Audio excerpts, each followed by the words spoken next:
ప్రభువైన యేసుక్రీస్తు ప్రశస్త నామములో మీకు అందరికీ శుభాలు. డియర్ ఫ్రెండ్స్, ఎలా ఉన్నారు? బాగున్నారా?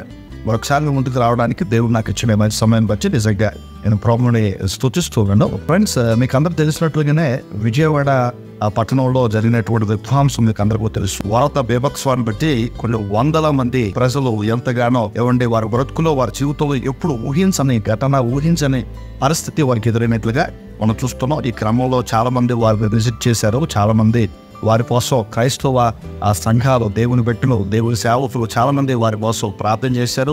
ప్రత్యేకంగా వారి కోసం కూడికలు కూడా పెట్టి వారి కోసం ప్రార్థన చేసినట్లు కూడా మనం చూసుకున్నాం. అయితే ఈ పరిస్థితుల్లో దైవజనులు వెళ్ళి చూడడం, ప్రాక్టికల్గా వాటిని చూసినప్పుడు, వారి పరిస్థితిని చూసినప్పుడు ఎంతగానో నిజ క్రైస్తవుడి యొక్క వేదన ఎలా ఉంటుందంటే, తోటి సహోదరుని ఆదుకోవాలి, తోటి సహోదరికి ఏదో విధంగా తన వంతు సహకారాన్ని అందించాలన్న ఆలోచన కలిగి ఉన్నటువంటి దైవజనులు మనం చూస్తున్నాం. వారెవరో కాదు, మీకు అందరూ కూడా తెలుసు.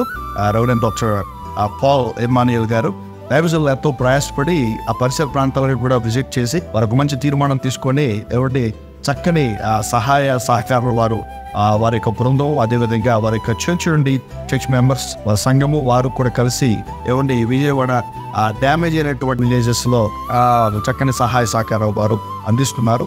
ఎందుకు ఈ మాట మీకు నేను చెప్పాలనుకున్నాను అంటే, ఒక క్రైస్తవుడు మాటే కాదు, క్రియ రూపంలో కూడా దేవుని ప్రేమను చూపించగలగాలి. నిజంగా వారు దేవుని ప్రేమను వారిని చూపించడానికి నిజంగా వారు ఎంతగానో ఇష్టపడ్డారు. నిజంగా వారిని నేను మనస్ఫూర్తిగా వారిని నేను అభినందిస్తున్నాను. ఆ పరిచర్య కొరకు, వారి యొక్క సేవా జీవితం కొరకు ఖచ్చితంగా మనందరం కూడా ప్రార్థన చేయాల్సినటువంటి, అభినందించాల్సినటువంటి విషయాన్ని చెప్పడానికి ఏమాత్రం కూడా వెనకంజ లేదు, సంకోచం లేదు. ఖచ్చితంగా మరి నా మట్టుకు నేను రాబోయే రోజుల్లో, రాబోయే తరానికి ఆయన్ని ప్రపంచానికి పాత్రగా చేశారు.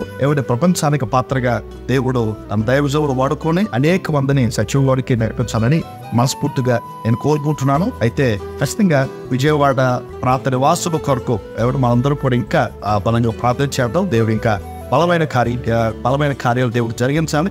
ఇటువంటి దైవజనులు ఇంకా లేవనెత్తి ఆ పరిస్థితుల నుంచి వారిని కొంచెం ఊరటనిచ్చే విధంగా ఉండాలని మనందరూ కూడా ప్రార్థన చేద్దాం. ప్రత్యేకమైన ప్రకటన ఏమిటంటే, పెందుర్తి పరిసర ప్రాంతాల్లో ఉన్న వారికి శుభవార్త. ప్రతి ఆదివారం రాత్రి 7 గంటలకు వర్షిప్ నైట్ అనేటువంటి ఒక ఆధ్యాత్మిక అద్భుతమైనటువంటి మీటింగ్ ని మేము కండక్ట్ చేస్తూ ఉన్నాం. Little flower school back side మీలో అవకాశం ఉన్న వాళ్ళు ఖచ్చితంగా ఆ వర్షిప్ నైట్ లో జాయిన్ అవ్వండి.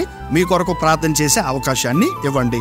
మరిన్ని వివరాలకు 7013140320 అనేటువంటి నెంబర్కి మీరు కాల్ చేయండి. మరిన్ని వివరాలు మీరు తెలుసుకోగలుగుతారు. తప్పనిసరిగా రండి, మనం అందరం కలిసి దేవుని ఆరాధన చేద్దాం, దేవుని రాజ్యాన్ని మనం అందరం కడదాం. ఈ పరిచర్యలో మీరు కూడా పాలిభాగస్తులు అవ్వండి. ఖచ్చితంగా దేవుడు మిమ్మల్ని, మీ కుటుంబాన్ని దీవించి ఖచ్చితంగా దేవుడు ఆశీర్వదిస్తాడు. God bless you. God bless our India.